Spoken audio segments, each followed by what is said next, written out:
Ahí estamos. Bueno, bienvenidos. Gracias por dejarme participar nuevamente en esta charla, ya la quinta o sexta charla que hacemos junto con BioHorizons Perú, transmitido también para acá, para Argentina y desde Buenos Aires. Bueno, hoy nos va a tocar el tema de fracasos y complicaciones en implantología, cómo evitarlos, cómo tratar de solucionarlos. Y es un tema que siempre nos viene en la consulta y siempre nos pasa, ¿no? Tengo que hacer acá, esto para el otro lado. Voy a cerrar la pantalla de los videos porque no se ven. Experiencia es simplemente el nombre que se le da a nuestros errores, decía Oscar Wilde ya en 1854, un excelente escritor. Podemos recordar una novela, El retrato de Dorian Gray, de él. Realmente es lo que nos da experiencia, realmente los errores, uno aprende mucho. El tema cuando los errores forman parte de nuestra expertise en un paciente, ¿no? O sea, el paciente es una persona en la cual le debemos todo el respeto y tenemos que aplicar todo nuestro conocimiento. Y si no tenemos conocimiento, sinceramente derivarlo en alguna cosa. Entonces las complicaciones son muy desagradables para el paciente, para el doctor, ¿no? Pero deberían ser una lección para el futuro. Aparentemente uno dice que debería cometer errores para tener experiencia dental profesional, ¿no? Estas complicaciones son desagradables y vamos a decir que solo los cirujanos que no operan no tienen complicaciones, ¿no? Aquellos que operan un montón vamos a tener pocas complicaciones en comparación con aquellos que operan poco. O sea, aquel que ponga un implante por mes y se le cae, dice, pucha, o sea, es el 100% de su casuística, es un fracaso, pero el que pone 100 implantes y se le caen 10, es un 10%. ¿No? O sea, yo no conozco un solo implantólogo que me diga que no se le ha caído un implante y el que diga que no se le cayó está mintiendo, realmente nunca puso. O puso extremadamente pocos. Pero bueno, no solamente se habla en complicaciones de fracasos de implantes, o sea, hay varias clasificaciones de complicaciones dentro de la implantología, que son tanto quirúrgicas, biológicas, mecánicas, dentro de las mecánicas, de los problemas protésicos, de lo que vamos a hablar dentro de otra semana, se encuentran errores técnicos y errores de laboratorio, o sea, pueden fracasar tanto dentro de los componentes como los componentes que ya son estándar de fabricación de X marca o del laboratorio que me haya hecho la rehabilitación. ¿No? Entonces, por definición, una complicación quirúrgica perioperatoria se habla porque se habla que una complicación es un inentendido, indeseado e inesperado, ¿no? Todo o sea, uno no quiere hacer eso. No es, por definición, algo que esté realizando conscientemente. Es un evento adverso causado por una intervención quirúrgica, puede presentarse la misma durante el procedimiento quirúrgico, o sea, ahí se habla de una complicación indicatoria que puede ser solucionable, ¿no? Por ejemplo, podría ser una complicación intraoperatoria que esté perforando el seno en el primer fresado. ¿Puedo solucionarlo? Claro, por supuesto, puedo solucionarlo. Puedo disminuir el fresado y tratar de tapar esa perforación con la primera espira del implante. Otra podría ser una malposición o un fresado. ¡Me va a traer Este, ahorita! Sí. Papi, ¿qué horas me vas a traer, verdad? ¿Qué pasa con el bebé? Si no te duermes, te trae. Estimados doctores, por favor les agradecemos mantener sus micrófonos desactivados.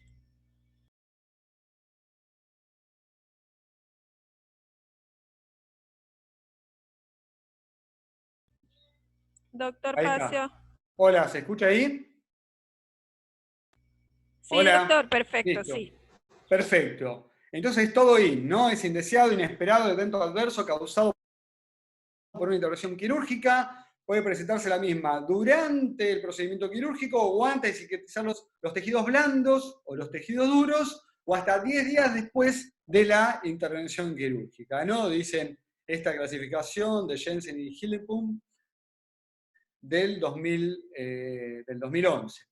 Entonces, complicaciones quirúrgicas asociadas con la instalación de implantes dentales, vamos a tener dentro de estas complicaciones perioperativas, que son relativamente raras, pero pueden estar reportadas en la literatura. Esto aproximadamente, cada complicación reportada en la literatura dice de aproximadamente entre el 2 al 5% que son complicaciones, ¿no? Entonces son 2 implantes de 100 que se colocan en el mundo, pero dentro de todo el bagaje mundial de cirugías es una cifra importante. Por eso hay tanta bibliografía con respecto a esto.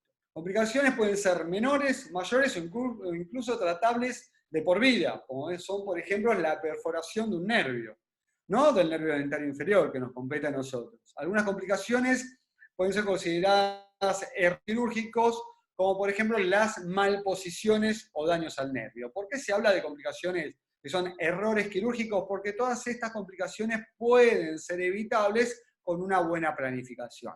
Por ejemplo, yo estoy trabajando en 3 dimensiones. El hecho de utilizar una tomografía es un elemento de diagnóstico de precisión. El hecho de usar solamente una panorámica, o como en muchos casos he visto, una periapical, es realmente ya incurrir en una impericia y podemos esperar a partir de ahí sí, una complicación, ¿no?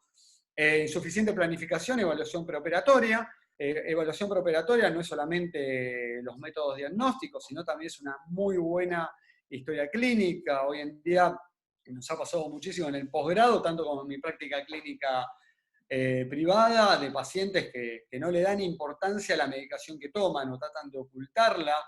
Cuando yo hacía extracciones en un hospital nacional acá en Argentina, era muy común que los pacientes tomaran aspirina o ácido acetil salicílico, que todo el mundo sabe que es antiagregante plaquetario. Eso produce que el paciente no coagule y que se exceda en el sangrado ante un simple extracción o un raspaje radicular, ¿no? Entonces, no le da importancia a la medicación, no es un paciente que está controlado por su médico, o no está tratado, es un paciente que se automedica y encima no le da importancia y no lo suma a eso, no se lo dice a su odontólogo tratante, ¿no? Entonces, es muy importante ahondar, tratar de sacar muchas veces a mentir o verdad. En el posgrado muchas veces nosotros le decíamos al paciente, ¿y cuál es esa pastillita que toma, que me dijo una vez, así, ¿no? Y, no, es una pastillita chiquitita, todo. No, pero es para el corazón, nada más tengo un poquito de arritmia, ¿no? Entonces ahí sabemos que tenemos que tomar todas las medidas y precauciones del caso. Y pobres habilidades quirúrgicas del operador, esto lo dice la bibliografía, pero bueno, acá estamos hablando en implantología de baja, mediana y de alta complejidad, todos de acuerdo a no su calificación, sino a su formación, sabrán hasta dónde están preparados para hacer. Yo hasta 10 años después de poner implantes no me animé a hacer un levantamiento de seno, ¿no? Y haciendo un curso de levantamiento de seno antes de hacer un implante. Entonces no es algo, hay que cubrir toda una curva de aprendizaje para poder llegar a ser de la baja a la alta complejidad. O sea, nadie, salvo un millonario árabe, empieza manejando un Lamborghini, ¿no? Tenemos que empezar manejando bicicleta, scooter, una motito, para pasar a un autito. Y después algo más interesante. Pero bueno, cuando uno no tiene, esto se ha estado hablando muchísimo en los Zoom y en las conferencias de estos meses que hay muchísimos en red, es sobre principalmente de las complicaciones quirúrgicas por falta de diagnóstico, por falta de planificación. Por eso yo a los doctores del posgrado les ahondaba tanto en hacer la guía quirúrgica, en sacar tomografía, en pasar bastante tiempo haciendo el diagnóstico y la planificación para después ahorrar el mayor tiempo posible durante la cirugía, ¿no? Dentro de las complicaciones quirúrgicas reportadas y asociadas a la instalación del implante encontramos, por ejemplo, malposición de implantes. Malposición, pueden estar mal puestos tridimensionalmente, pero sin incurrir en algún tipo de complicación en los tejidos vecinos, como se pueden ver ahí en las fotos de la derecha, ¿no? Un desplazamiento de un implante puede estar desplazado hacia las fosas nasales o hacia el seno maxilar. Hemorragia, sí, es una complicación quirúrgica muy, muy, muy reportada, eso por extravasación de sangre de los vasos que estamos perforando, daño al nervio dentario inferior, que hay compresión, que hay una clasificación que está en toda la bibliografía, que puede ser una simple compresión, ¿no? Con lo cual es momentáneo el daño y es recuperable, y ya la perforación por atravesar no solamente el fresado, sino el implante, lo cual a una anestesia prácticamente de por vida, aunque es tratable actualmente con técnicas de microcirugía neurológica, ¿no? Y bueno, pero eso hay que sumarlo a nuestra cirugía o derivarlo para que se le haga. Fractura de la mandíbula, esto pasa muchísimo en los pacientes que son totalmente déntulos, esto puede pasar bien con una extracción de una tercera molar, por la utilización de botadores, de elevadores, o de hacer extremadamente una palanca hacia un lado que no es el lado que va a salir la pieza dentaria, y también pasa muchísimo con la compresión de los implantes durante la instalación, cuando uno está atornillando, y nos encontramos principalmente en hueso tipo 1 en un paciente de más de 60, 70 años, que ese déntulo de más de 20, 30 años, puede pasar muchísimas veces, se ha reportado muchísimo eso en la literatura también, y conozco casos que me han reportado amigos míos, ¿no? Infecciones y cicatrización de las heridas que retarda, ahí puede estar esto emparentado con dos cosas. Por ejemplo, las infecciones, es muy común que el paciente o no tome el antibiótico, que se olvide de tomar alguna pastilla, o que tenga una carga bacteriana muy grande porque no le hemos hecho una preparación de la boca adecuada. Eso acá en la especialidad en la UBA es algo que se tiene muy, muy, muy en cuenta siempre, ¿no? O sea, la preparación de la boca para una cirugía en una boca tiene que estar totalmente limpio, tiene que tener una alta básica, tiene que tener un raspaje alisado hecho y no tener ningún tipo de foco infeccioso activo. O sea, si tiene caries hay que inactivarlas, si tiene fístulas hay que hacer las endodoncias o las extracciones que sean necesarias, pero no podemos hacer una cirugía, o sea, eso de que el paciente puntual viene por un implante a mi consulta y que no le voy a hacer otra cosa, hoy en día realmente no podemos tenerlo en cuenta. Y con respecto al retardo de la cicatrización de las heridas, eso es algo que pasa muchísimo y que tenemos que tener muy en cuenta, ¿no? Más cuando las heridas son, como se ve ahí en la foto de abajo, de un implante colocado en una zona de alta estética, en la zona anterosuperior. Esto me ha pasado a mí, y que se retardan la cicatrización, o que el paciente se cepilla los injertos de tejido conectivo, los tejidos libres. Es muy común que los pacientes vengan con desprendimiento de los injertos, o que se desprendan los puntos de sutura, como se pueden ver ahí, que el paciente se esté jalando el labio, separando para mostrar tanto sea a él como a otra persona, y no siga las indicaciones correctas de reposo absoluto, de no hablar, de no gesticular, de hacer dieta y de tomar la medicación, ¿no?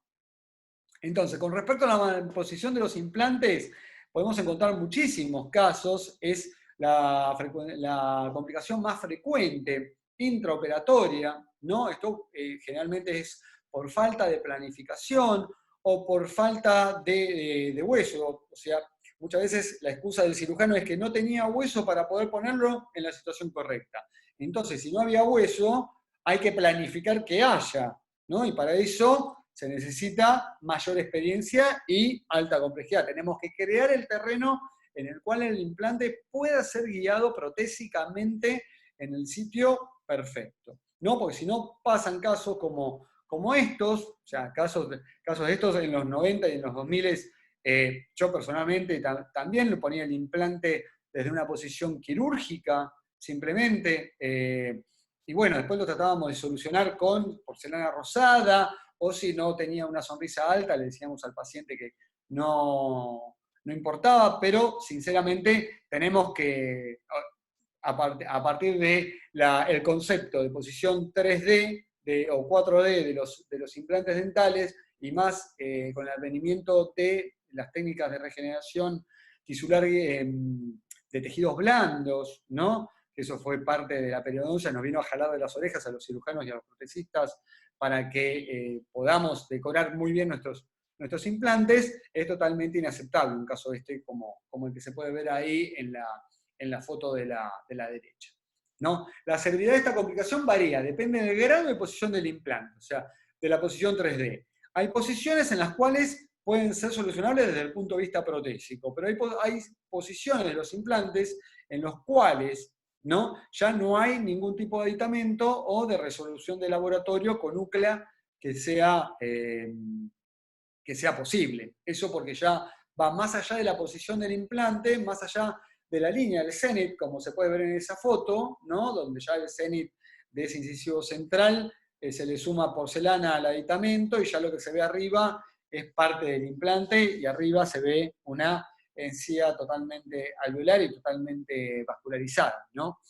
En la zona estética puede derivar en resultados insatisfactorios, muchas veces, o sea, eso es lo que más se nota, ¿no? Y de más frecuente razón es la correcta falta de angulación durante el fresado, ¿no? Una angulación correcta y posición 3D, eso se puede hacer solo si hacemos una planificación previa con un encerado. A partir de eso, como siempre enseño, hacemos una guía quirúrgica, una guía pretomográfica, esa la transformamos en quirúrgica, y a partir de visualizar la colocación de la guía en la radiografía y en la tomografía, en la radiografía voy a ver los dos planos, mesiodistal y vestíbulo palatino, y voy a ver vestíbulo palatino y en posición 3D, mejor en la tomografía, y ver la angulación que le tengo que dar para que quede protésicamente perfectamente guiado el implante, ¿no?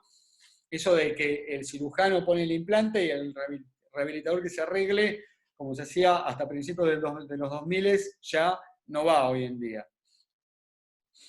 La planificación preoperatoria insuficiente, esto es como veníamos diciendo, una inapropiada instrumentación. Las guías quirúrgicas siempre ayudan en los casos complejos y hasta en los casos más simples. Yo podría agregarle a esto. Y de alto riesgo son los espacios mesiodistales angostos y las raíces convergentes. Bueno, para esto es muy importante conocer toda la gama de implantes que tenemos en el mercado, ¿no? Desde los implantes estándar de 4 o 4.1 hasta los implantes de diámetro reducido y los implantes cortos.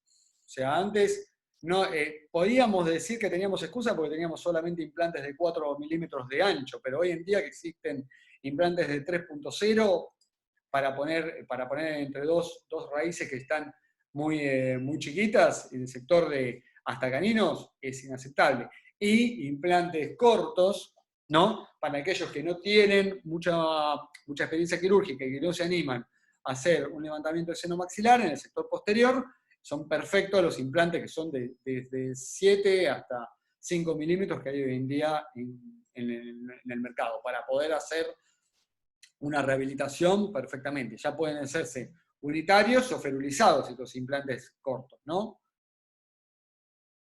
Siguiendo con la malposición de los implantes, bueno, una opción de tratamiento es el rescate de estos implantes. Esto se hace intraquirúrgicamente. ¿Qué significa el rescate?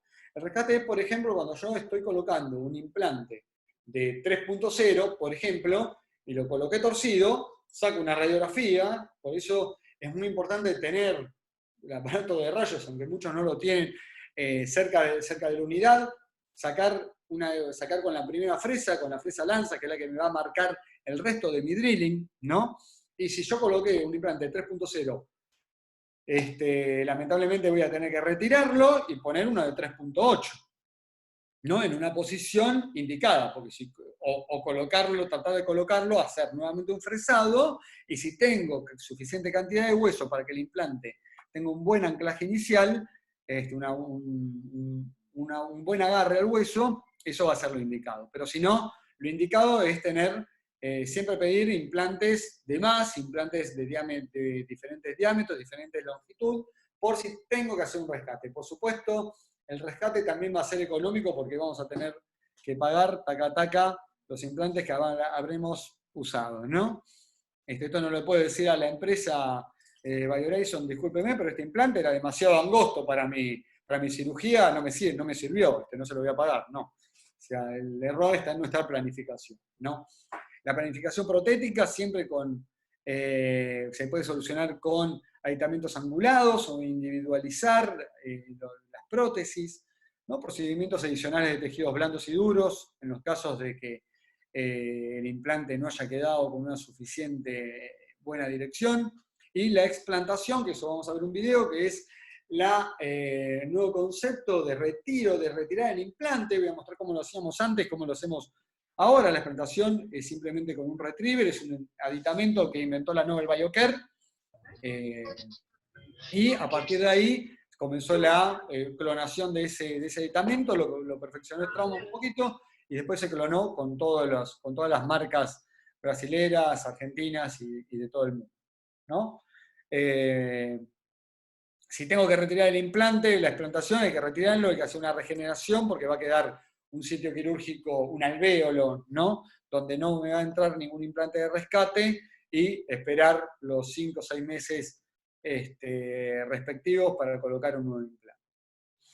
No, este es un caso de la bibliografía, que es el único caso que encontré, ¿no? Donde se va a ver una rehabilitación en el maxilar superior, y ahí se ve un implante que tiene una falta de solución de continuidad. Lo cortical superior está justo colocado en la situación del 1.1, y podemos ver que le salió a la nariz el implante, ¿no? Se pasó de fresado y le picaba la nariz, y después resulta que era un implantito, no era ningún moquito, en este caso, que tenía en su nariz, ¿no? ¿Cómo se procedió a esto? Bueno, opiniones de tratamiento: esperar y ver qué pasa, con explantación, retirarlo todo, resección apical del 1.1 de ese implante, ¿no? Según la bibliografía, y lo que se hizo, según esta bibliografía, fue esto, ¿no? Fue con un otorrino, ¿no? Hacer la apertura de las fosas nasales externamente, por supuesto, seccionarlo, y ahí está la radiografía, se le dio sobrevida a esa rehabilitación, ¿no? Quizás hoy lo más indicado sería la explantación de ese implante, pero este es un caso que debe tener más de 20 años por la bibliografía que lo tomé, pero esto seguramente se tomó esta decisión para no tener que retirar toda esa prótesis, que era una prótesis atornillada, y que iba a tener que retirarse todo, ¿no?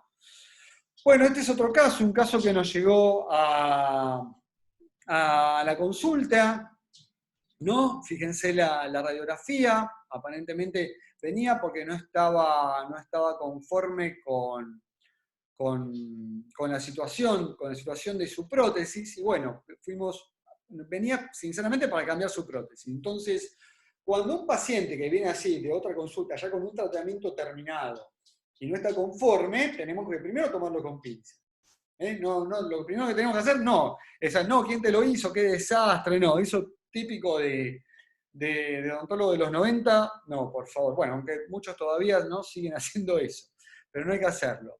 Bueno, lo primero que hacemos es enviarlo a hacer imágenes diagnósticas, imágenes de radiografía y tomografía con BIM, y empezamos a navegar por la tomografía, y cuando empezamos a navegar, comenzamos a ver que acá hay varias de las clasificaciones de las complicaciones que nosotros vimos. Primero, podemos ver, acá no tengo mi mouse para poder señalar, pero podemos ver que tenemos implantes unidos a pieza dentaria, lo cual es un concepto de los 70 esto, prácticamente hoy en día no se unen, no tiene ningún sentido unir 4 implantes, como podemos ver ahí en el sector 1, unidos a esa segunda o tercera molar me imagino que será, ni tampoco unido al 2.1, para poder hacer un puente. En ese caso se tendría que hacer un cantilever. Y ahí sí lo que puedo ver también, esos 2 implantes que están en la posición 2.1 y 2.3, ¿no? El 2.1, el cual está en una posición que está rozando la raíz de la pieza dental, ¿no? Una pieza dentaria que, por lo visto, no se observa muy bien la obturación.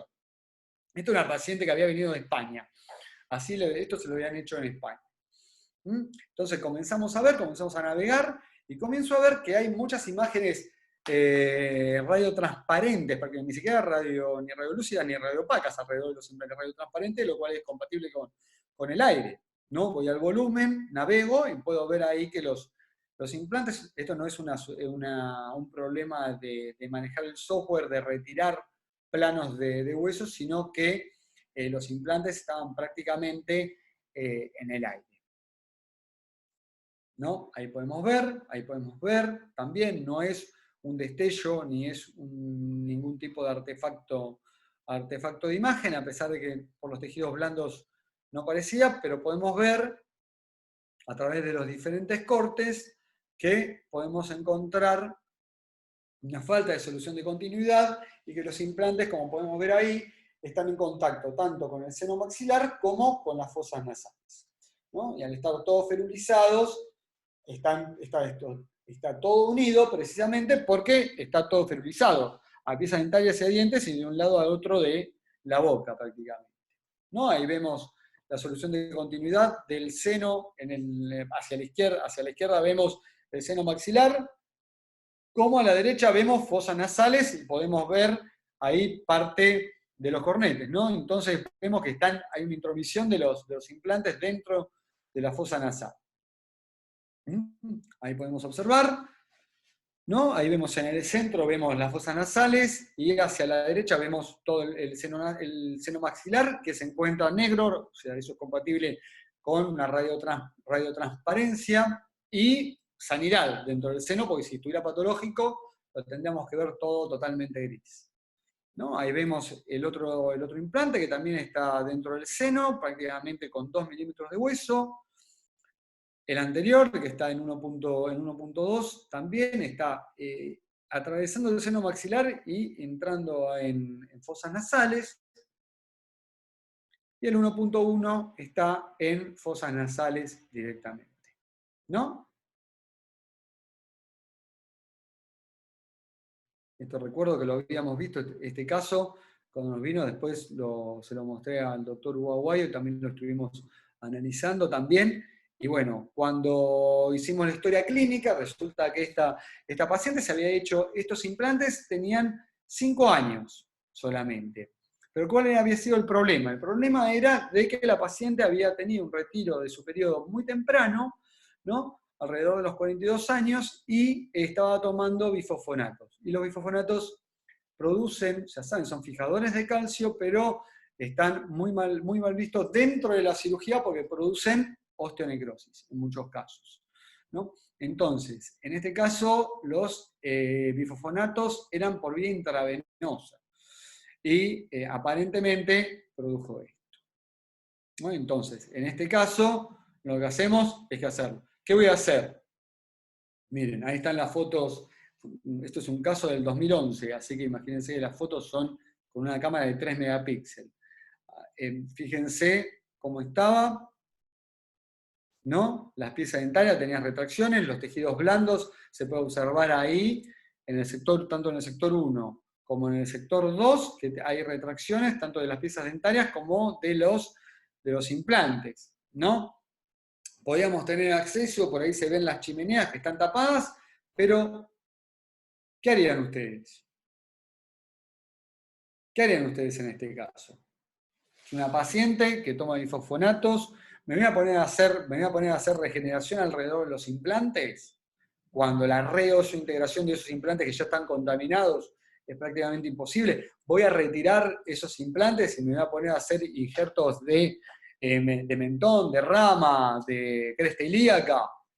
Sinceramente, yo no me voy a transformar en Superman e intentar hacer eso, más como la paciente no era nacional, no, era de España, simplemente y se quedaba por poco tiempo, directamente la remitimos a que regresara con su consultorio y viera dentro de todas las posibilidades.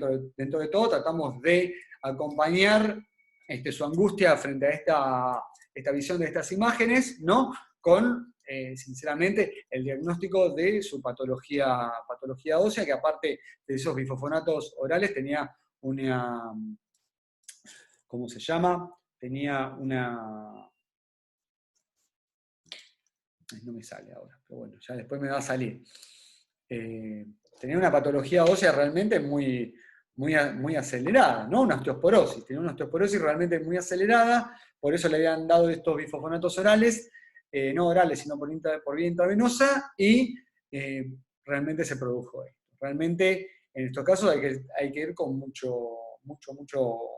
cautela, ¿no? Es un caso realmente atípico, muy atípico este caso, por eso siempre lo muestro, porque ojalá realmente esta persona en este momento, que ya pasaron más de 10 años de que le dimos este diagnóstico, haya podido tener un buen resultado. Este es otro caso también que vino al posgrado, también solucionado para cambiar su prótesis, ¿no? Y podemos observar, tenía simplemente para cambiar su prótesis porque no estaba de acuerdo con sus dientes de acrílico. ¿No? Y entonces, cuando tomamos la radiografía y la tomografía, podemos ver que estaba todo ni siquiera sobre un implante. Ahí hay un implante de tipo Bluetooth, está la conexión Bluetooth, ¿no?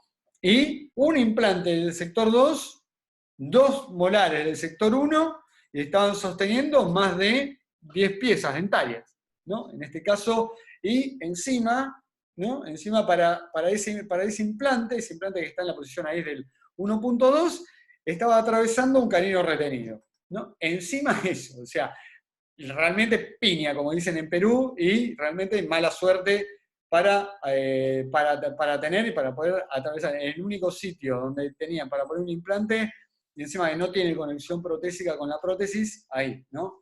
Ahí podemos verlo, mayor aumento, el implante que sí se ven con imágenes radiolúcidas alrededor de su raíz, pero ahí está el implante, el único implante que estaba sosteniendo toda esa prótesis, se ve que está con una reabsorción galopante y agarró solamente de su ápice. Y la zona ahí está del canino retenido. Esta es una imagen tomográfica muy antigua también, así que por eso es los destellos de la adquisición, ¿no? Que se ve el implante que está atravesando ese canino retenido, ¿no? Entonces, esto sí precisamente seguramente se ha dado porque no ha habido una planificación previa, pero es algo totalmente solucionado. No, otro caso también, mira, ahí dicen Tacna, este es un caso del posgrado de Tacna hace bastante. También este es un paciente que había venido de Chile, que le habían colocado 2 implantes de extremado tamaño, ¿no? O sea, acá es donde yo hago una mención de los implantes que son de diámetro reducido. Hoy en día yo coloco implantes de 3.5, 3.8 máximo, no coloco nunca más implantes de 4 milímetros de diámetro para hacer incisivos centrales superiores. No, debido a eso, debido a la reabsorción del bundle bone, debido a la falta de regeneración ósea guiada en el gap que queda, quizás antes el concepto era de colocar el implante lo más cercano a la tabla externa para que el implante se agarrara más y se rellenara de hueso, y se sabe que si quedan 2 milímetros se tiene que rellenar de hueso de la misma manera por todos los consensos que tenemos de la ITI y de todas las investigaciones. Bueno, entonces podemos ver ahí la tomografía, cómo esos implantes realmente carecen de tabla externa. Clínicamente también recuerdo, la paciente no se dejó tomar fotos, no se dejó tocar absolutamente más nada, y decidió regresar con su implantólogo, ¿no? para que le viera de qué manera se le podía solucionar esto, ¿no? Pero podemos observar, ¿no?, que al colocar un implante de un diámetro extremadamente gordo, de más de 4 puntos, estos eran implantes de 5 milímetros de diámetro y de más de 15 milímetros de longitud, eran extremadamente gordos y extensos como para poder darle una solución protésica y guiada a esto, ¿no? Y podemos observar las imágenes tomográficas, y al volumen podemos observar que no se ven las raíces y sí se ven el metal de los implantes, por lo cual la tabla externa ya se había reabsorbido totalmente y se veía una tinción por el titanio, por el óxido del titanio, ¿no? Atravesando tanto la poca encía queratinizada que tenía como la encía alveolar, que es mucho más complicado. Este es otro caso, es un caso que me sucedió a mí hace muchísimo tiempo por una malposición de un implante que coloqué a una amiga en el 2.2. Y bueno, ¿cómo lo solucioné? Ahí se puede observar que se ve tenía una licencia muy marcada, tenía dificultades económicas. No podía, eso cuando nosotros pecamos de culpables, esto fue hace más de 10 años, por eso no lo hago absolutamente nunca más. Cuando dicen, no puedo pagar el hueso, y bueno, ponemos el implante nada más. No lo hagan realmente, no lo hagan nunca eso. Cuando ustedes planifican algo, por algo planifican. Si van a planificar hacer el piso y no colocar la mayólica o colocar el porcelanato o el piso, no lo van a dejar en contrapiso en cemento, ¿no? Porque se va a ver feo. Bueno, en la boca pasa exactamente lo mismo. Si yo voy a colocar el implante y tengo una dehiscencia y no coloco el hueso y la membrana, también va a pasar exactamente lo mismo.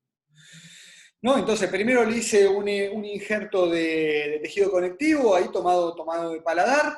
Así fue que vino la paciente a la semana al control, o sea, se había cepillado y porque veía, o sea, le mostraba al marido y el marido le decía que le quedaba comida ahí, se cepillaba la zona, a pesar de que yo le había dicho que no, tenía que trabajar, tenía que estar con público y le molestaba. Bueno, eso ahí que se ve es el injerto que está totalmente desprendido. Entonces, dejamos pasar el tiempo, que se cicatrice eso, ¿no? Y después miren cómo quedó.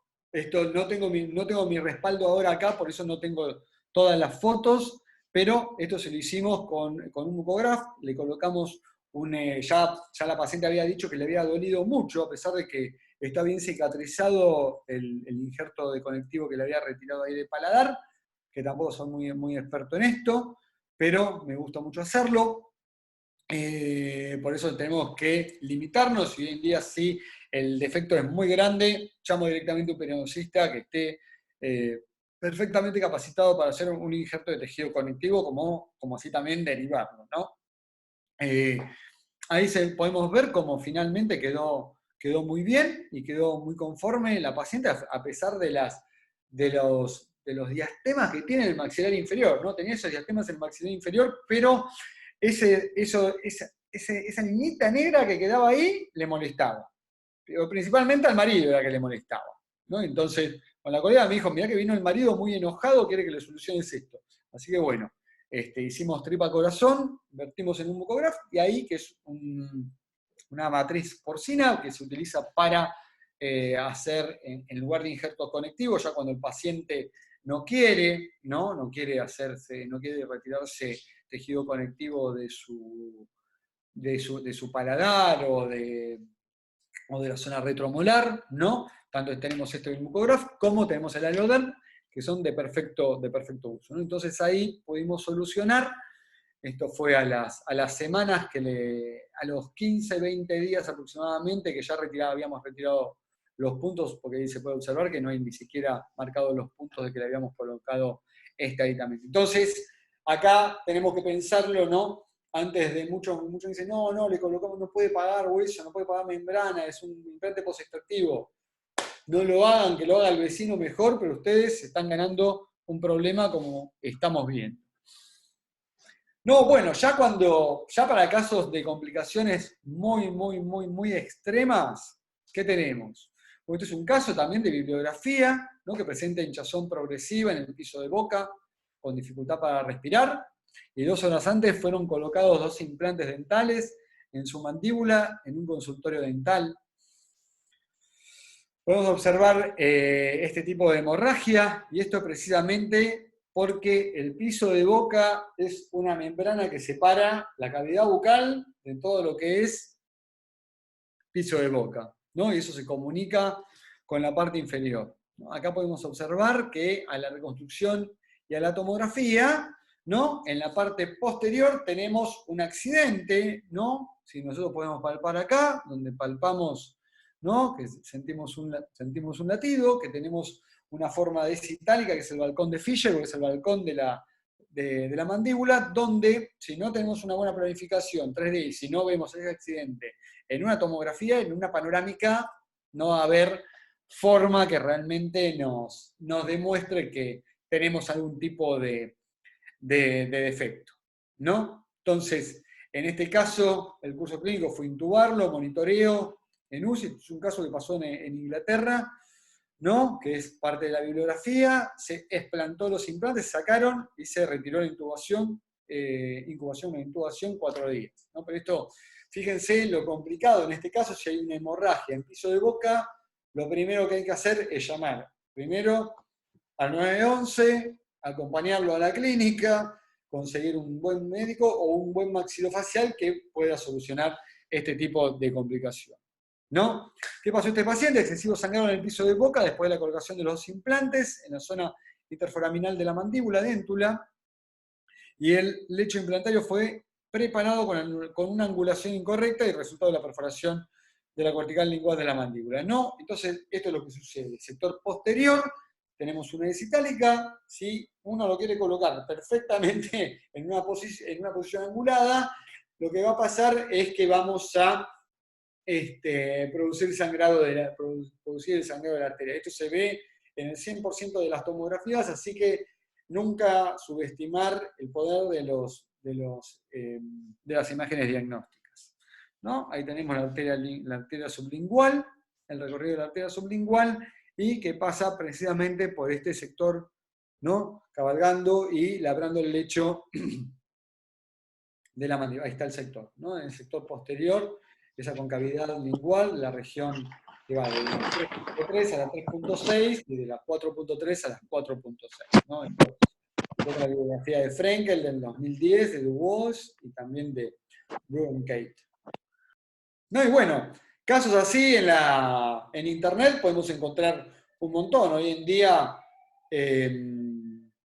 podemos encontrar en las redes sociales, es más, esta semana también hubo muchos que mostraron casos de las redes sociales. A mí no me gusta mostrar casos de las redes sociales, me gusta mostrar casos que me caen a mi consulta o que caen al posgrado y que realmente podemos darle una solución o podemos derivarlo, como en los casos anteriores que les pude mostrar, ¿no? Casos anteriores realmente yo no me sentí capacitado para poder solucionarlos, y más con una complicación de una patología previa de la paciente, lo ideal es derivarlo a su odontólogo de cabecera y a quien le realizó eso. Otro caso también es cuando el error que hay en la planificación de colocarle implantes cuando el crecimiento craneofacial no está terminado. Precisamente ayer me comentó, justo me estaba llamando un amigo desde Arequipa y me estaba diciendo, ya se terminó el tratamiento de ortodoncia a mi hija y está desesperada por hacer un implante porque le quedó un huesito. ¿Cómo creció tu hija? ¿Ya un implante? ¿Cuántos años tenía? 16. No, imposible.